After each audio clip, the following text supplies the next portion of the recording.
Good morning दोस्तों और good morning बच्चों। चलिए तो हम लोग शुरू करते हैं आज का सेक्शन। ये जो है 10th क्लास का समाज विज्ञान से, और इसमें हम लोग जानने का प्रयास करेंगे ऑब्जेक्टिव क्लास के बारे में और ऑब्जेक्टिव क्वेश्चन के बारे में। तो अगर ये बढ़िया से आप पढ़ाई करते हैं तो कहीं ना कहीं सब कुछ चाहता है कि हम अच्छा नंबर लाएं।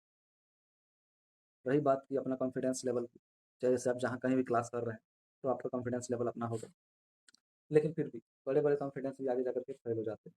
इसलिए क्योंकि उसको लगता है कि नहीं हमने ठीक ठाक दिया है, लेकिन कुछ ऑब्जेक्टिव ऐसे होते हैं जो बहुत अच्छा तो लगता है, लेकिन कभी-कभी कुछ बदल दिया जाता है और हम लोग चाहे स्टूडेंट जो भी होते हैं वो धीरे-धीरे नर्वस हो जाते हैं। तो नर्वस नहीं होना है। आज के सेक्शन में हम आपको बताएँगे ऑब्जेक्टिव और याद रखना है कैसे। चलिए तो आपका क्वेश्चन है कि यूनान के स्वतंत्रता संग्राम में किसकी पराजय हुई? एकदम घबराना नहीं है। ऑप्शन आपके सामने है और आप चाहे तो देख के रिपीट कर सकते हैं। चाहे आप एक बार देखिएगा तो आपको याद हो जाएगा। ठीक है? चलिए तो शुरू करते हैं हम लोग सबसे पहले सेक्शन। तो ऑप्शन है आपका रूस की, तुर्की की, यूनान की और फ्रांस की। एकदम कन्फ्यूज़ नहीं होना है। एकदम जहाँ देखे तो यूनान, हमेशा बात जो है सो तुर्की से, तो किसका पराजय हुआ है? अब तो जहाँ देखिए तुर्की यूनान की स्वतंत्रता संग्राम में किसकी पराजय हुई थी? तो तुर्की। किसकी हुई थी? तो तुर्की। तुर्की में और टिक लगा देना है। दूसरा बोलता है गोरिबाल्डी पेशों से क्या था? गोरिबाल्डी पेशों से क्या था? सिपाही था कि किसान से था कि जमींदार से था कि नाविक? तो गोरीबारी जो थी किसान से। अगला क्वेश्चन आपका आता है कि ब्रिटेन में किस वर्ष सार्वजनिक वयस्क मताधिकार को मान्यता मिली? किस वर्ष में?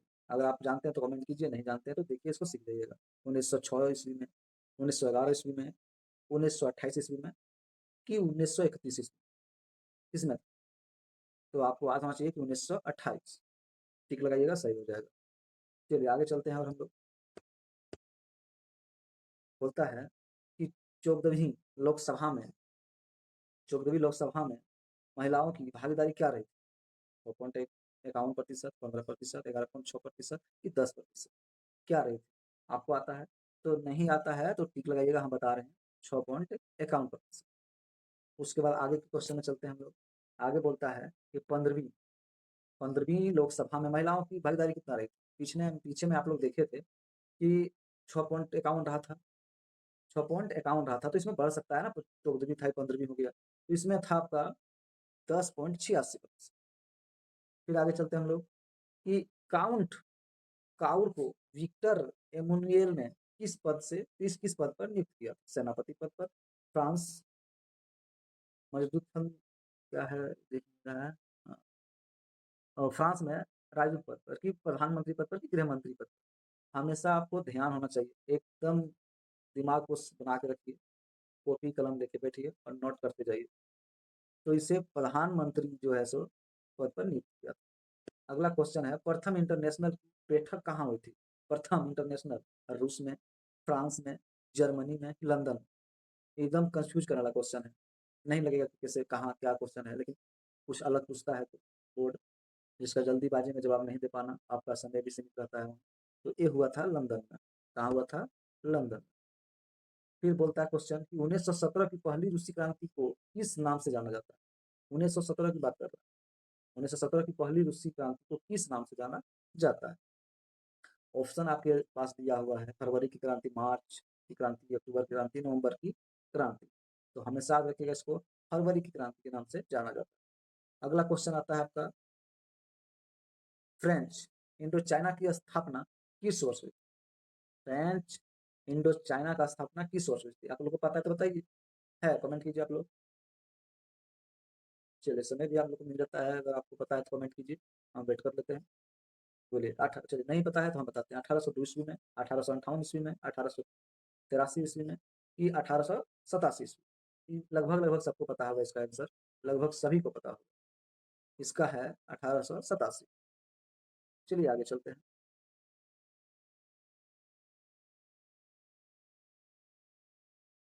भारत लोकतांत्रिक की कमजोरियों को दूर करने का सबसे अच्छा उपाय क्या है? समझ लो कि आपको अगर बता दे कि आप ही जो है ना देश के बारे में सोचिए, आप ही बताइए, ये लोकतंत्र की जो कमजोरी है उसको दूर करने का सबसे अच्छा उपाय क्या? आपके दिमाग में क्या आता है बताइए?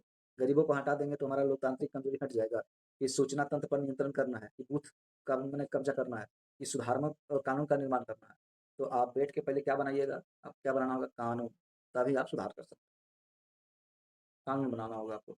चलिए आगे बोलता है कि भारत में योजना आयोग का गठन कब? बहुत सटीक क्वेश्चन है। उम्मीद है कि जैसे आप लोग एक बार देखिएगा वीडियो, तो लगभग लोगों को याद रह जाएगा और आपको दिक्कत नहीं। क्या पूछ रहा है कि भारत में योजना का आयोग कब हुआ था? तो इसका एकदम बढ़िया सटीक है। बोलता है 15 मार्च 1950 को, 15 सितंबर 1950 को, 15 अक्टूबर 1951 को, इनमें से कोई नहीं। एकदम पूछ नहीं करना है, ध्यान दीजिए, एकदम पता चल जाएगा। ऑब्जेक्टिव में कोई कहीं डाउट नहीं रहने देंगे आपको। तो 15 मार्च 1950 को जो है योजना आयोग का गठन हुआ था। चलिए आगे चलते हैं। भारत की आर्थिक व्यवस्था क्या है? आर्थिक जो व्यवस्था है वो क्या है? आर्थिक लगभग आर्थिक का मतलब होता है कि अपने आप में मजबूत होना, है ना? किसी को बोलता है मेरा आर्थिक स्थिति खराब है, मतलब उसका आर्थिक मतलब जो है इनकम, चाहे उसका खर्च जिस लेवल है, उसका आर्थिक जो उसका शरीर भी है वो भी कमजोर हो जाता है, तो बोलता है मेरा आर्थिक स्थिति खराब है। तो आर्थिक आप में अपने आप में ताकत है, ताकत आप सबसे होता है, जैसे तन से भी ताकतवर होता है लोग, मन से भी ताकतवर होता है, धन से भी ताकतवर होता है। तो कहीं ना कहीं हमारी भारत की आर्थिक व्यवस्था क्या है? चाहे आर्थिक व्यवस्था है क्या, इसका देश क्या है? तो समाजवादी, पूंजीवादी, मिश्रित, इनमें से कोई नहीं, एकदम मिश्रित है। सब कोई मिल करके जो है सो अपना राज्य की जो है अपने, मैंने भारत की बोलो चाहे मैंने अपने देश की बोलो, आर्थिक व्यवस्था को सब लोग मिल करके इसको सही कर सकते हैं। फिर बोलता है कि किस क्षेत्र के तृतीय क्षेत्र कहा जाता है? सेवा क्षेत्र को, कृषि क्षेत्र को, औद्योगिक क्षेत्र को, इनमें से कोई? बताइए किसको किसको पता है? लगभग आप लोग पढ़ाई कर रहे हैं तो आपके पास किताब होगा। तो किस क्षेत्र को तृतीय क्षेत्र कहा जाता है? तो सेवा क्षेत्र। किसको कहा जाता है? सॉरी, किसको कहा जाता है? तो सेवा क्षेत्र। अगला क्वेश्चन है कि वियतनाम क्या है? हाँ, वियतनाम में रहने वाले फ्रांसीसी नागरिकों को क्या कहा जाता है ना? क्या कहा जाता है? जैसे फौज में लोग रहता है तो उसको फौजी, है ना? साफ बात नहीं जानो कि कौन है तो फलना है, कौन है तो किसका है। तो इसी तरह बोलता है कि आदमी को रहने वाले क्या कहा जाता है? जैसे स्कूल में रहता तो क्या बोलते हैं? स्टूडेंट बोलते हैं। बाहर में कहीं काम करते हैं क्या बोलते हैं? मजदूर बोलते हैं। लेकिन बोलता है वियतनाम में रहने वाले फ्रांसीसी नागरिक को क्या कहा जाता है?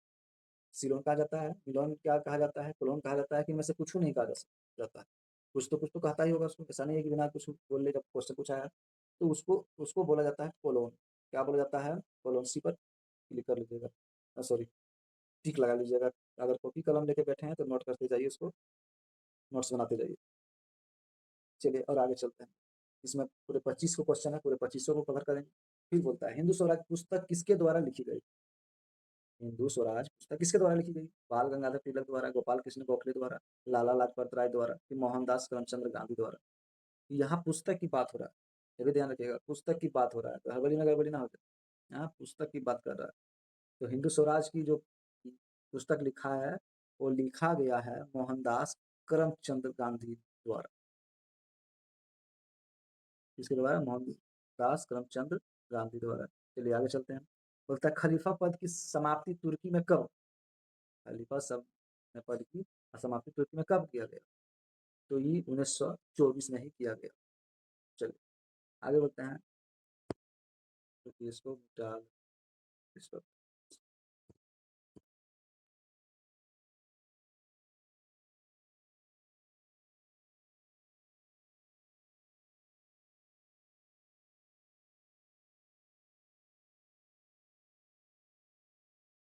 राजस्व दल के अध्यक्ष कौन? राजस्व दल के अध्यक्ष कौन? किसको किसको पता है? लगाइए, जल्दी जल्दी कमेंट कीजिए। तो मोतीलाल नेहरू। किसका था? मोतीलाल नेहरू। चलिए आगे चलते हैं। 17 क्वेश्चन को सॉल्व कर लिए इसको। 18 में चलते हैं हम लोग।